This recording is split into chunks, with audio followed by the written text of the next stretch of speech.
in React.js.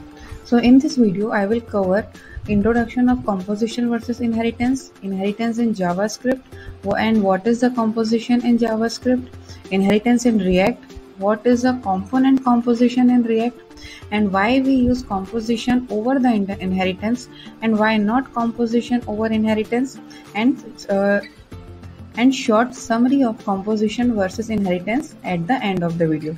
So just till the end of the video, just be with me.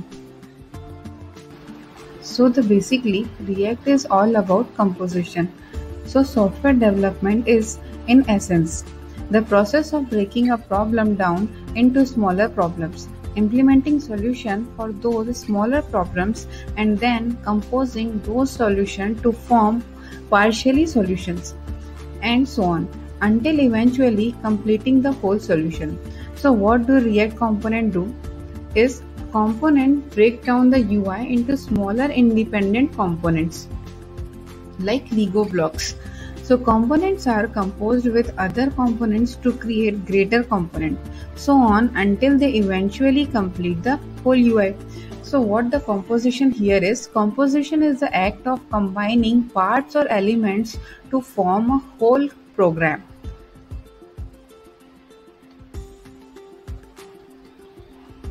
And if you see on the if you search on net, then the definition of the simple word composition is the action of putting things together, formation or construction. Means put together. You could say an abstract painting has an interesting composition. And if you see the definition of word inheritance, so an inheritance is a financial term describing the assets passed down to individuals after someone dies. So the inheritance in JavaScript and in React we will see further. So be with me till the end of the video. Two programming techniques developers use to establish relationship between classes and objects, whereas inheritance derives one class from another and composition defines a class as a sum of its part. So in React, composition and inheritance are the approaches to use multiple components together. This help in code reuse. React recommend using composition instead of inheritance as much as possible, and inheritance should be used in very specific cases only. You can see with the example in this video.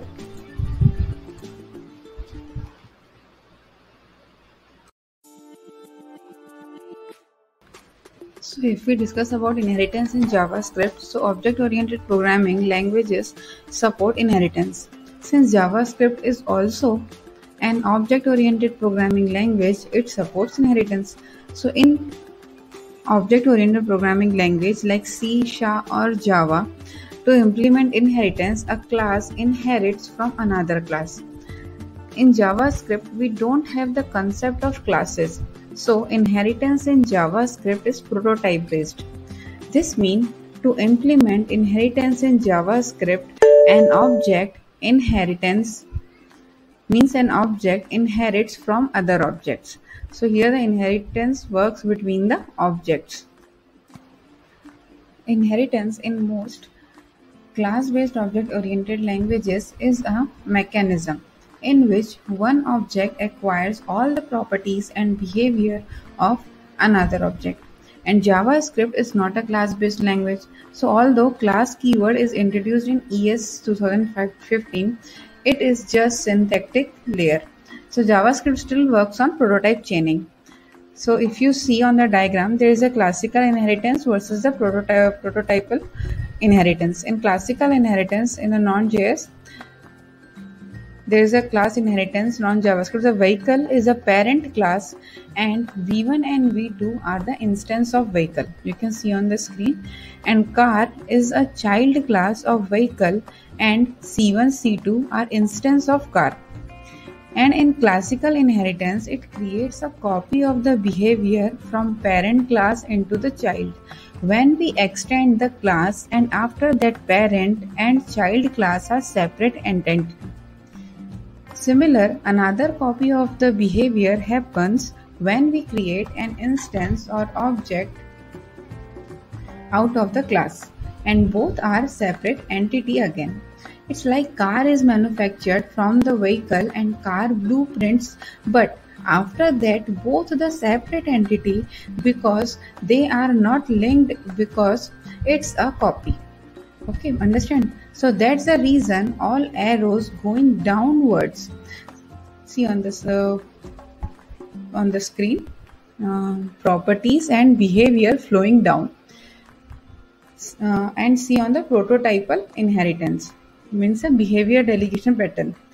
There is a V1 and V2 are linked. Prototypal inheritance. So in V1 and V2 are linked to vehicle.prototype because it's been created using new keyword. Similarly, C1 and C2 is linked to car.prototype and car.prototype is linked to vehicle.prototype. In JavaScript, when we create the object, it does not copy the properties or behavior. It creates a link. Similar kind of linkage gets created in case of extend of class as well. All arrows go in the all arrow go in the opposite direction compared to classical non-JS inheritance because it's a behavior delegation link. These links are known as prototype chain. So this pattern is called behavior delegation pattern, which commonly known as a prototypal inheritance in JavaScript.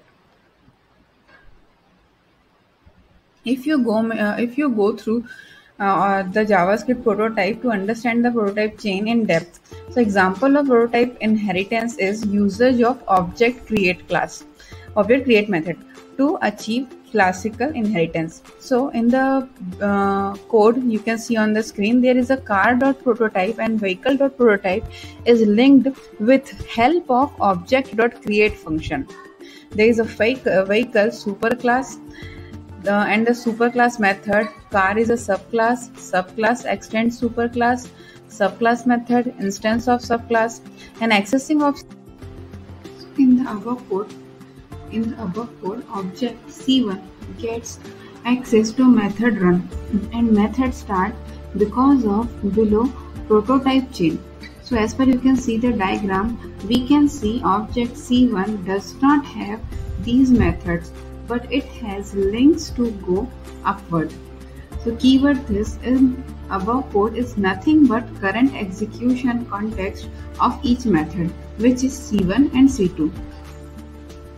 And you can see the diagrammatic representation of that code. So an object linked to the other objects. You can see on the diagram. So now we will simplify the previous example code of inheritance with focusing only on objects and object linkage. So we will try to remove .prototype constructor and new keyword. We'll be thinking about only objects. We will be using object.create function to create all the linkage between objects. After that, there is also a code of the previous example, it's a simplified one. You can see on the screen, and after that, there's a diagrammatic representation of that code. Just pause the video and have a look on that simplified code. So in the diagrammatical representation of the above code, you can see that how we have removed the complexity of new and all the .prototype constructor function and call method everything and still achieve the same result. So only thing which matter is object C1 linked to another object and then linked to another object again, and so on. This is called object delegation pattern as well. So it is important to understand the prototypal inheritance and prototype chain before using this in code to avoid complexity.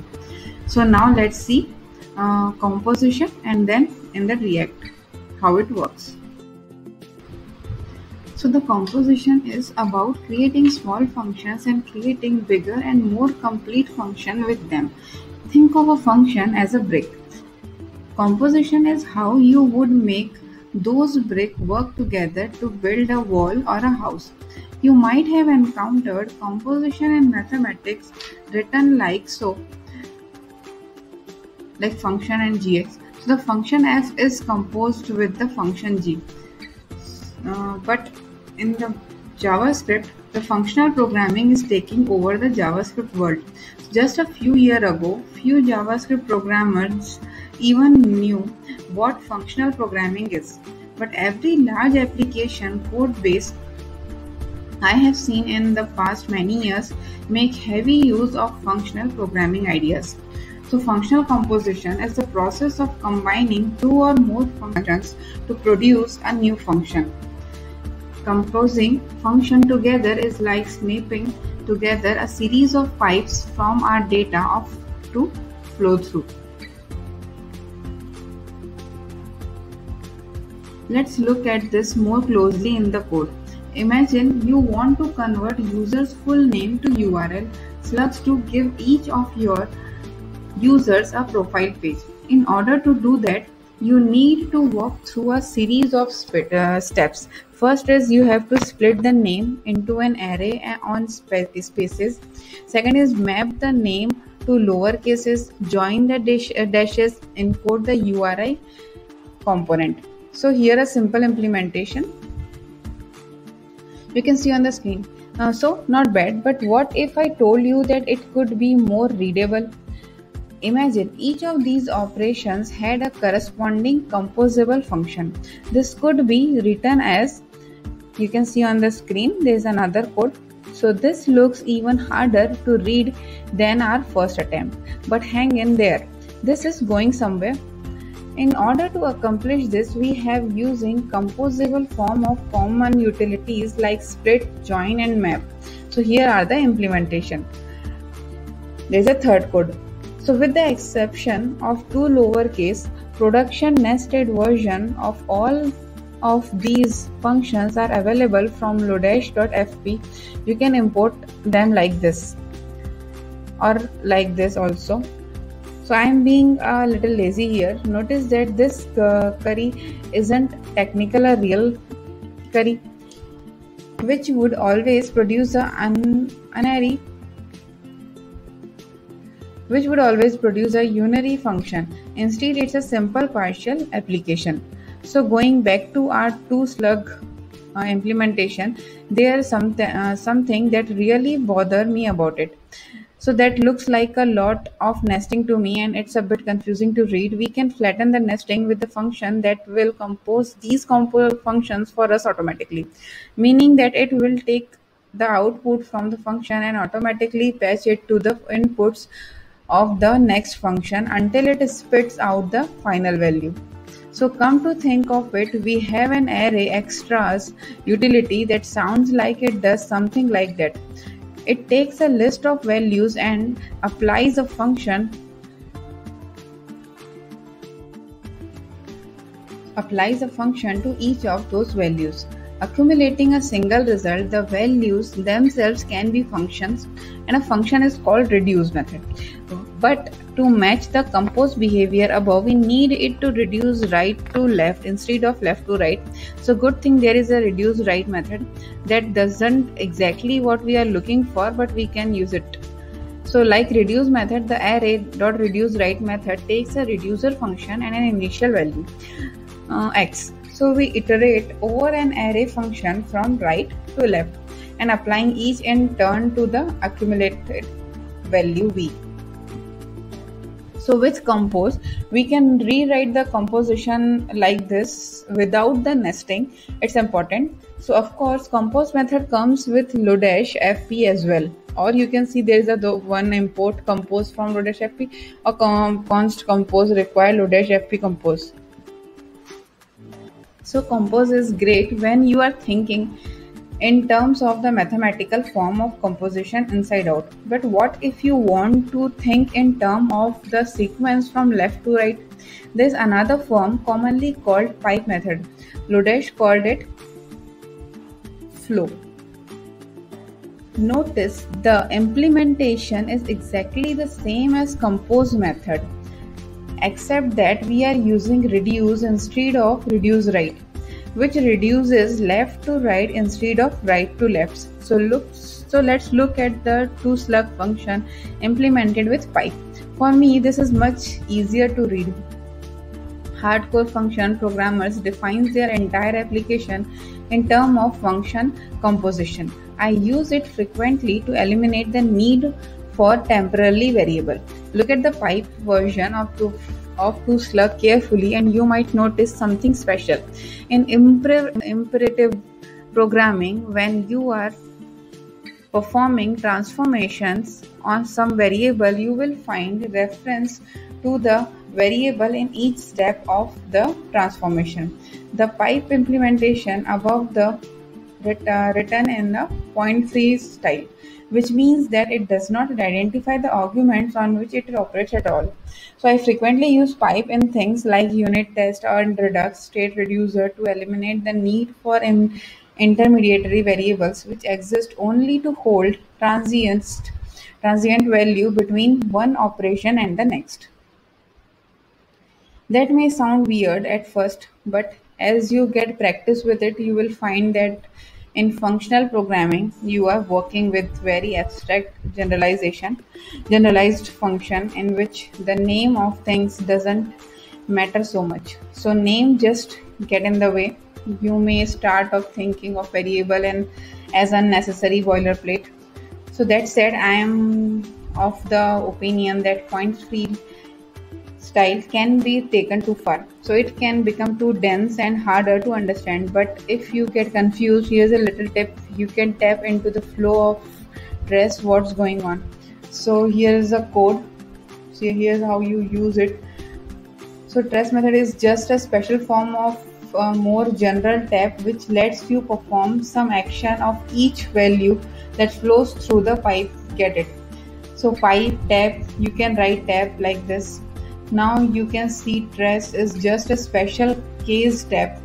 You should be starting to get a sense of what functional programming is like and how the partial application encouraging collaboration with function composition to help you write programs which are more readable with less boilerplate. So this is the composition in JavaScript, and how composition works in React we will see further.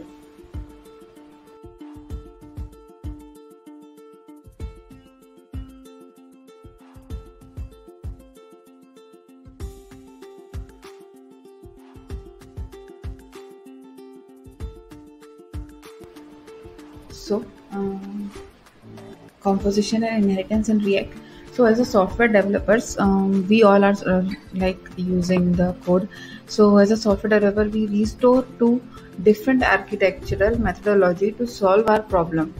But do you know that the React team recommend use of composition over inheritance? And I also told it in the starting of video, I think. So before we learn about why composition is preferred method in React, we also learned about what is the composition and inheritance in JavaScript and also in the normal life. So inheritance, so those familiar with object-oriented programming languages are well aware of inheritance and use it on a regular basis. So when a child class derives properties from its parent class, we call it inheritance. There are varieties of use cases where inheritance can be useful. Example, a car is a vehicle can be modeled with inheritance. So look at the example you can see on the screen of inheritance in JavaScript showing a car is a vehicle. So you can notice here from the code above that the car extends inheritance, its properties from the base class vehicle. Just pause the video and see the first code. After that, the composition. After that, the composition is also a familiar concept in object-oriented programming languages. So instead of inheriting properties from a base class, it describes a class that can refers one or more objects of another class as instances. Example, a car has an engine can be modeled with composition. Now that we have recapped the differences between inheritance and composition, let's dive into what's the right fit for React.js. So React prefers composition over inheritance. But why? So here is what the Dan Abramov, it's a React core team member. I think you all have followed in the Twitter him. So has to say about that, they don't apply inheritance to React component because composition is simpler and work better.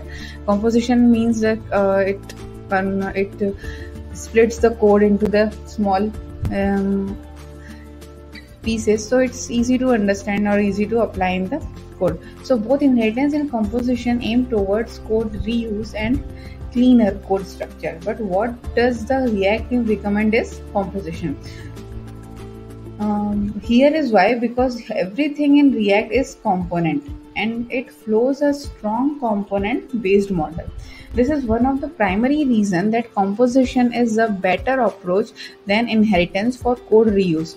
So take a look at the simple code snippet below to understand how composition works in React. You can see on the screen there's last code. There's an export default class, heading extends react.component, there's a render method return div element, there's a heading.prop type, message is prop type.string. So the component heading is used to display a text message. So notice that for the heading component, the message needs to be passed in as a prop. If we fail to pass a prop, it uses the default props. The idea is that we can reuse the heading component all across our code and pass it the different heading message depending on the screen that invokes it. The code snippet below, you can see on the screen, there is a last one, show how heading can be used. There is a container component screen one. So notice here, just pause the video and see the code with the concentration so that you can understand what I am saying.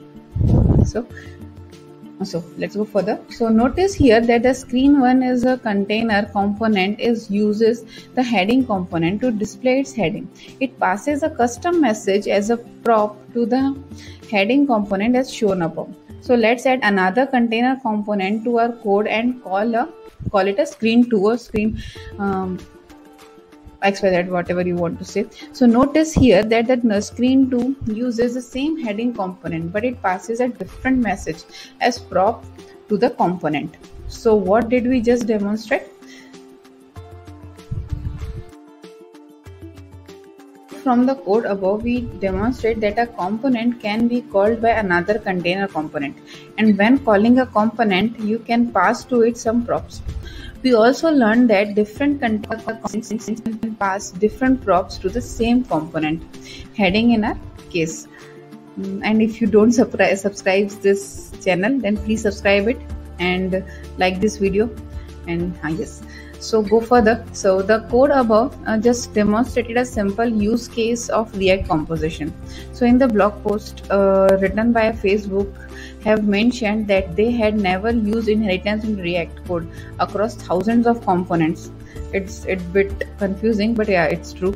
So this shows how just using composition can solve code reuse problems in React. So higher order components is another approach to composition. So the higher order component is, I also explained in my previous video, you can see in the list of the React.js. So I also I will also mention the list in description. You can check this out there. So so a higher order component is a function that takes a component and returns a component. One use case is to inject additional props or context. This is an advanced technique that is used in React. So we can dedicate another blog post or I will share another video to explore high order component if you not understand with my previous one, because it's not a only one video, it's in some video I explain the some part of it. So the common component that use composition is, there are many common React components and libraries that use composition in React. So if you have used React Redux library, it follows the same approach in the Connect method. The React Redux library is used to make the Redux store available to the rest of the app. If you have not used Redux or worked with it, this would be a topic we can cover in another blog post. So this composition pattern is also seen in the React stylable component. So in short, in the React, using composition and props give you all the flexibility that you want, that you would need in your program. And React does not say composition is better than inheritance, but the composition just fits better within the React component structure. So if you are new to React and considering reusing code, always go for a React composition over inheritance. And if you are a master in it, then you can use the inheritance also. So with the addition to the latest hook in React, reusing code is only going to be much easier. So finally, if you are looking for more great videos on React, I highly recommend to just subscribe this channel and be with me. You will get more high or good quality content for your future and coding experience. So if you like this video, then please share and spread the word, and subscribe it.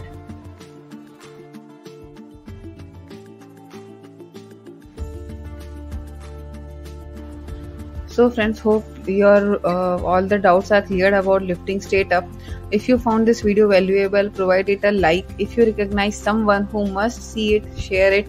And if you have got questions, ask below me in the comment section and add it to a playlist if you need to watch it later. So see you on the